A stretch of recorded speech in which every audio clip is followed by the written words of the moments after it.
Қайырлы күн шебер ханымдар. Бүгінгі сабақта біз сіздермен сыйлық салуға арналған сөмке тігеміз. Бұл сөмке өте тігілу оңай және де осындай необычный болып көрінеді. Бұл сөмкені тігу үшін мен рамфорс матасын қолдандым. Рамфорс матасынан спринтом 42-22 бір дана қажет болады. Бес спринтом 1 тонна 42-22 бір дана қажет болады. Және дублеринға 40-20 см қажет. Ручкасын жасау үшін ұзындығы 26 см, енін 4 см қылып алдым. Бірінші біз дублерин матасын аламыз. Қазір мен енін шығарып алып жатырмын, 20 см қылып. Одан кейін формасын шығаратын боламыз. Мінекей қиып алып тастадық. Енді формасын шығару үшін, ол үшін біз видеода көріп тұрғандарыңыздай астына қарай 8,5 см белгілейсіздер. Соны біріктіріп, мінекей сызып аламыз. Және жан жағынан 5 см белгілеп аламыз. Енді центрін табам 10 см. Сол кезде барлық точкалерді біріктірем.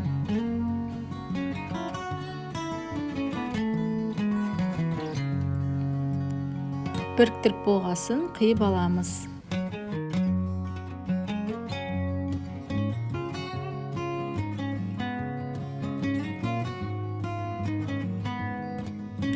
Міне біз дублеринімізді қиып алдық, бізде формасы шықты. Енді осыны принті бар матамызға үтіктеп жабыстырамыз.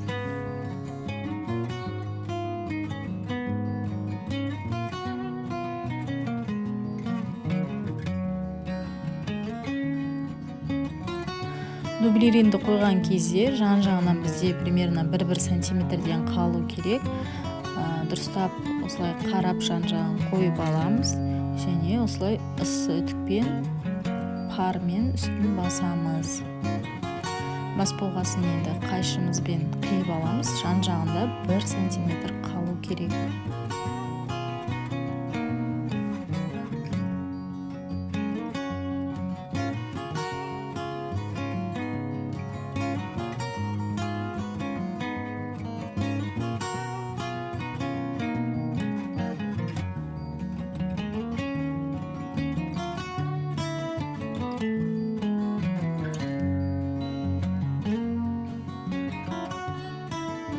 Бірінші бөлігіміз дайын болды. Енді екінші бөлігіне біз осы принті бар матамызды үстінен қойып, дәл осы форманы шығарып аламыз.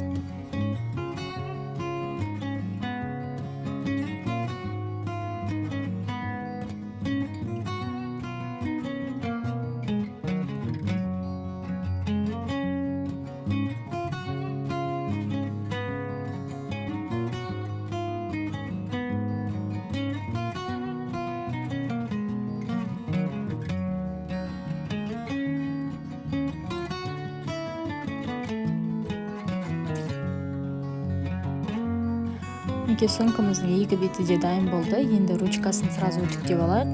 Ручкасын алып, осылай екіге бүктеп, жақсылап үтіктеп аламыз. Одан кейін ашамыз да, дәл ортасына бүктеп, тағы да үтіктеп аламыз. Енді жоғарғы жағында ортасына қарай бүктеп, үтіктеп аламыз. Содан кейін бір-біріне біріктіріп, тағы да үтіктеп аламыз. Ручкамыз дайын болды. Енді ручкамыздың екі жағынан да тігіс түсіретін боламыз.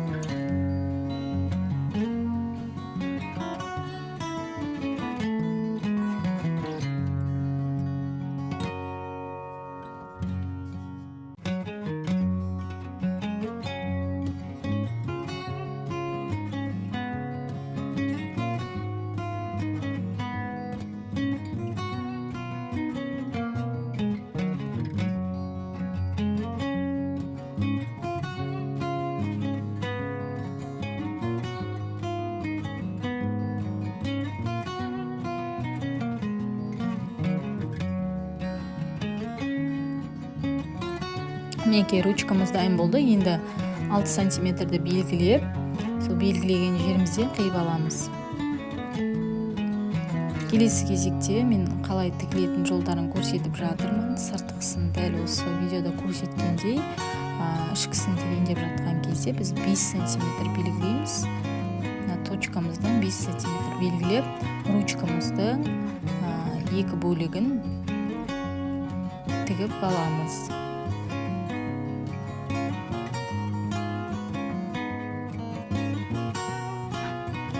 Ручкаларымызды тігіп болғасын, біз осылай үстінің бетін жауып, тігіс түсіретін боламыз. Мына орынды біз тікпей қалдырып кетеміз ең астында, өйткені оң бетіне айналдыратын жеріміз ол. Ручкасын тігетін кезде кішкене шығарып, осылай бекітіп тігіп аламыз.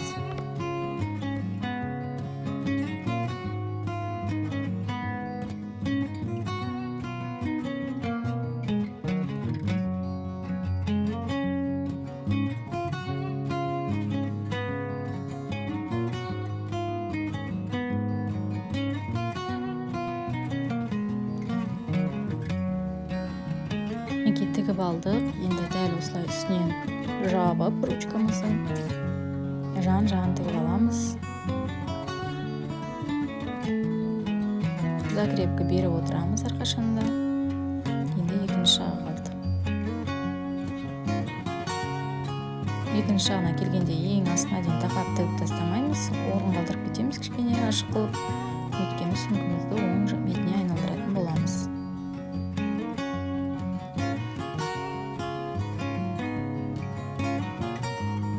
Сыртқы бетін тігіп жатқан кезде полный тігіп тастай береміз.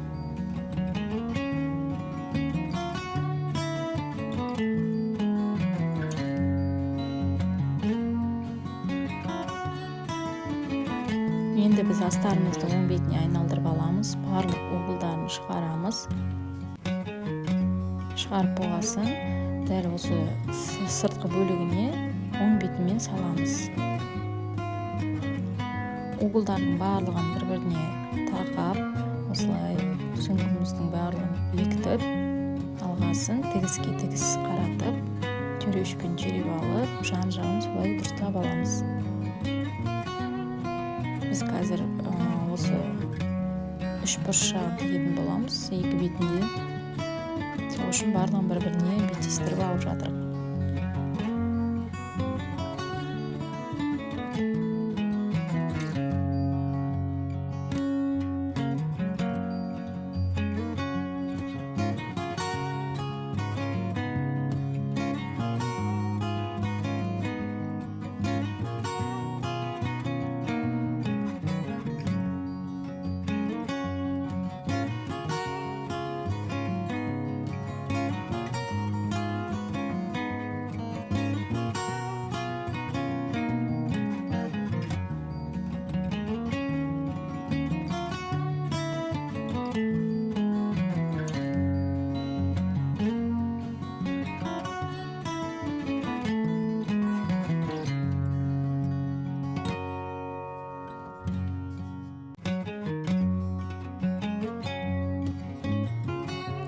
Мінекей тігіп болдық. Енді тағы да астар жағын айналдырып, осындай бұрыштарын алып тастаймыз.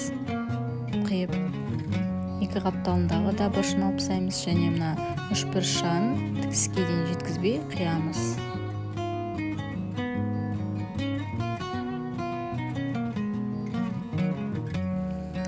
Енді манағы тастап кеткен кішкентай ашық қалған жерімізден сүңгіміздің оң бетін айналдырып шығаратын боламыз.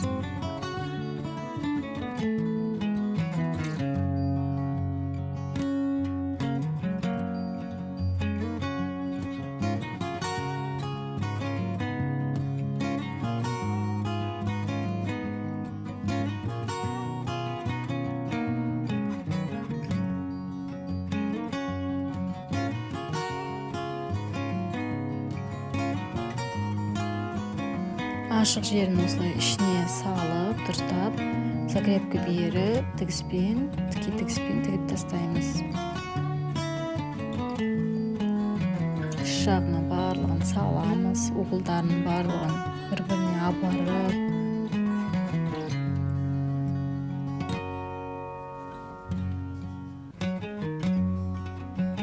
окей, дайын болып қалды. Енді ішкі жағын айналдырып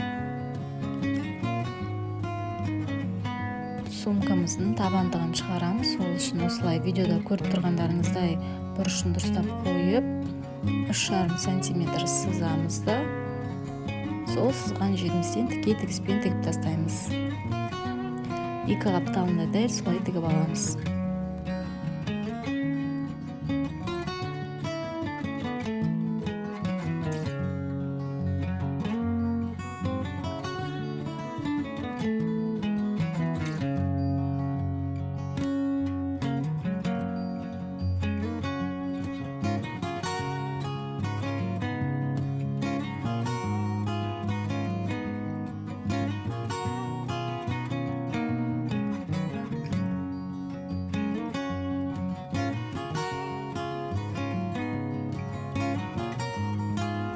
Міне біз енді оң бетіне қаратып қараймыз. Өте әдемі шығып жатыр сумкамыз. Мінекей сумочкамыз дайын болды. Видео ұнаса лайк басып комментарий қалдыруға ұмытпаңыздар. Және де біздің каналымызда әр сейсенбі, бейсенбі, сенбі күндері жаңа видео шығып тұрады. Жіберіп алмас үшін колокольчик батырмасын басып тіркеліп кетіңіздер. Біз сіздермен қоштаспаймыз. Сау саламатта болыңыздар.